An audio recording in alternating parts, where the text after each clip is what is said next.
ഉപതെരഞ്ഞെടുപ്പ് നടക്കാനിരിക്കുന്ന നിലമ്പൂർ നിയോജക മണ്ഡലത്തിൽ പ്രവർത്തനങ്ങൾ സജീവമാക്കുകയാണ് കോൺഗ്രസ്. സ്ഥാനാർത്ഥി നിർണയ ചർച്ചകളിലേക്ക് ഉടൻ കടക്കും. പ്രഥമ പരിഗണന ആര്യനാടൻ ഷൗക്കത്തിനും VS ജോയ്ക്കുമാണ്. മുൻ MLA ആയ PV അൻവറിന്റെ അഭിപ്രായവും പരിഗണിക്കും. കഴിഞ്ഞ ഉപതെരഞ്ഞെടുപ്പുകളിൽ ഉണ്ടായതുപോലെ തെരഞ്ഞെടുപ്പ് പ്രഖ്യാപിച്ചാൽ ഉടൻ തന്നെ സ്ഥാനാർത്ഥിയെ പ്രഖ്യാപിക്കാനാണ് കോൺഗ്രസ് ഒരുങ്ങുന്നത്. കോൺഗ്രസ് തെരഞ്ഞെടുപ്പ് മുന്നൊരുക്കങ്ങളിൽ സജീവമാണ്. പാർട്ടി യോഗങ്ങളെല്ലാം തന്നെ പൂർത്തിയായി കഴിയുകയും ചെയ്തു. വോട്ട് ചേർക്കൽ സജീവമായി നടക്കുന്നുമുണ്ട്. പാലക്കാട് നടത്തിയതുപോലെ പരമാവധി പാർട്ടിക്ക് ലഭിക്കാവുന്ന മുഴുവൻ വോട്ടുകളും ഉറപ്പുവരുത്തണം എന്ന നിർദ്ദേശവും വോട്ട് ചേർത്തലിന് പിന്നിലുണ്ട്. KPCC ഭാരവാഹികൾക്ക് ചുമതലകൾ ഉടനെ നൽകും. ഒരു KPCC ജനറൽ സെക്രട്ടറിക്ക് മണ്ഡലത്തിന്റെ ചുമതല ഉടൻ നൽകും. 27 നടക്കാനിരിക്കുന്ന UDF യോഗത്തിൽ നിലമ്പൂർ ഉപതെരഞ്ഞെടുപ്പ് പ്രധാന ചർച്ചയാകും. അടുത്ത വർഷം നിയമസഭാ ഉപതെരഞ്ഞെടുപ്പ് നടക്കാനിരിക്കെ നിലമ്പൂരിലെ വിജയം UDFന് ഏറെ നിർണായകം തന്നെയാണ്. MLA പദവി ഒഴിഞ്ഞ PV അൻവർ നിലമ്പൂരിനെ പ്രതിനിധീകരിച്ച് ഇനി മത്സരിക്കാനില്ല എന്ന് അറിയിച്ചിരുന്നു. മറിച്ച് UDF നിർത്തുന്ന സ്ഥാനാർത്ഥിക്ക് നിരുപാധികമായ പിന്തുണ നൽകുമെന്നും പ്രഖ്യാപിക്കുകയുണ്ടായി. 2021 LDF സർക്കാർ അധികാരത്തിൽ വന്ന ശേഷമുള്ള 5ാമത്തെ ഉപതെരഞ്ഞെടുപ്പിനാണ് നിലമ്പൂരിൽ കളമൊരുങ്ങുന്നത്. 4ൽ 3ലും വിജയിച്ചത് UDF ആയിരുന്നു. അതാവട്ടെ അവരുടെ സിറ്റിംഗ് സീറ്റുകളും. LDFന് അവരുടെ സിറ്റിംഗ് സീറ്റായ ചേലക്കരയും നിലനിർത്താൻ സാധിച്ചു. തൃക്കാക്കര, പുതുപ്പള്ളി, ഏറ്റവും ഒടുവിൽ പാലക്കാടും UDFനൊപ്പം തന്നെ നിന്നു. എന്നാൽ നിലമ്പൂരിൽ വരാൻ പോകുന്ന ഉപതെരഞ്ഞെടുപ്പ് ഫലം LDFനും UDFനും ഒരുപോലെ തന്നെ നിർണായകമായിരിക്കും. പിണറായിസം അവസാനിപ്പിക്കാനായി UDFന്റെ പിന്തുണയോടെ അൻവറിന് മറുപടി കൊടുക്കാനായി LDFും തയ്യാറെടുക്കുന്ന തെരഞ്ഞെടുപ്പിൽ സ്ഥാനാർത്ഥി നിർണയം എന്നത് UDFന് അത്ര എളുപ്പമുള്ളതാകില്ല എന്ന് തന്നെയാണ് ഇപ്പോഴത്തെ സ്ഥിതിഗതികൾ സൂചിപ്പിക്കുന്നത്.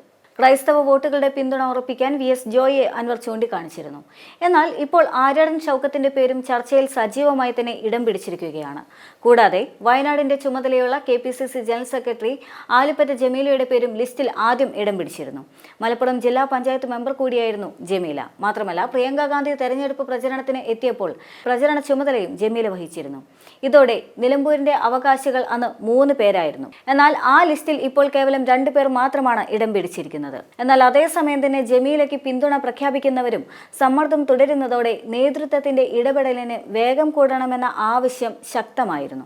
മലയോര മേഖലകളിലെ വന്യജീവി പ്രശ്നങ്ങൾ നേരിട്ട് അനുഭവിക്കുന്ന ക്രിസ്ത്യൻ സമുദായത്തിന്റെ പ്രതിനിധി എന്ന നിലയിൽ മലപ്പുറം DCC പ്രസിഡന്റായ VS ജോയിയെ സ്ഥാനാർത്ഥിയാക്കണമെന്നായിരുന്നു അൻവർ പറഞ്ഞിരുന്നത്. എങ്കിലും ജോയിയെ നിർദ്ദേശിച്ചതിന് പിന്നിൽ ആര്യടൻ ഷൗക്കത്തിനെ വെട്ടാനുള്ള അൻവറിന്റെ നീക്കം ഉണ്ട് എന്നത് വ്യക്തവുമായിരുന്നു. KC വേണുഗോപാൽ, AP അനിൽകുമാർ തുടങ്ങിയ നേതാക്കളുടെ പിന്തുണ VS ജോയ്ക്ക് ഉണ്ടെങ്കിലും ആര്യാടൻ ഷൗക്കത്തിന്റെ പേരിനാണ് മുൻഗണനയുണ്ടായിരുന്നത്.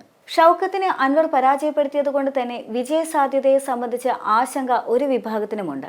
എന്നാൽ അതേസമയം തന്നെ ജമീലയെ പരിഗണിക്കണമെന്ന് പറയുന്നവർ പ്രധാനമായും 2 കാരണങ്ങളാണ് ചൂണ്ടിക്കാണിക്കുന്നത്. ഒന്ന് മുസ്ലിം പ്രാതിനിധ്യം, മറ്റൊന്ന് വനിതാ പ്രാതിനിധ്യവും. നിലവിൽ ഉമ തോമസ് മാത്രമാണ് കോൺഗ്രസിന്റെ പ്രതിനിധിയായി നിയമസഭയിലുള്ളത്. കോൺഗ്രസിന്റെ ഒരു വനിതാ MLA കൂടി നിയമസഭയിൽ വന്നു കഴിഞ്ഞാൽ അത് വരാനിരിക്കുന്ന നിയമസഭാ തെരഞ്ഞെടുപ്പിൽ ഗുണകരമാകും. മറ്റൊന്ന് ന്യൂനപക്ഷങ്ങൾക്കിടയിൽ ഉയർത്തിക്കാണിക്കാൻ പറ്റുന്ന ഒരാൾ എന്നതും വളരെ വലിയ സവിശേഷത തന്നെയാണ്. നിലവിൽ ഷൗക്കത്തും ജോയും സ്ഥാനാർത്ഥിത്വത്തിനായി രംഗത്തുണ്ട്. 2ൽ ഒരാളെ നിശ്ചയിച്ചാൽ മറുപക്ഷം അടിയൊഴുക്കിന് ശ്രമിക്കുമോ എന്ന ആശങ്കയും പങ്കുവെക്കുന്നവരുമുണ്ട്. അതുകൊണ്ട് തന്നെ സമവായമെന്ന നിലയിൽ ഒരു സർപ്രൈസ് സ്ഥാനാർത്ഥി വന്നുകൂടായികയുമില്ല. 30 വർഷത്തോളം കോൺഗ്രസിന്റെ കുത്തക മണ്ഡലമായിരുന്നു നിലമ്പൂർ. ആര്യാടൻ മുഹമ്മദിലൂടെ UDF ആധിപത്യം സ്ഥാപിച്ച മണ്ഡലം. ആര്യാടൻ വിരമിച്ച ശേഷം ഈ മണ്ഡലം ഇടത്തേക്ക് ചാഞ്ഞത് PV അൻവറിലൂടെയാണ്. 2016 ആര്യാടൻ മുഹമ്മദിന്റെ മകൻ ആര്യാടൻ ഷൗക്കത്തിനെതിരെ 11,504 വോട്ടിന്റെ ഭൂരിപക്ഷത്തിൽ വിജയിപ്പിച്ചാണ് PV അൻവർ മണ്ഡലം പിടിച്ചെടുത്തത്. ഇടതുമുന്നണി നിലമ്പൂരിൽ ഉപതെരഞ്ഞെടുപ്പിന് തയ്യാറെടുത്ത് കഴിയുകയും ചെയ്തിട്ടുണ്ട്. മണ്ഡലത്തിൽ സ്വതന്ത്രരാണോ മത്സരിക്കുന്നത് എന്ന ചോദ്യത്തിന് അത് അപ്പോൾ നോക്കാമെന്നായിരുന്നു CPMന്റെ സംസ്ഥാന സെക്രട്ടറിയായ MV ഗോവിന്ദനും പറഞ്ഞത്.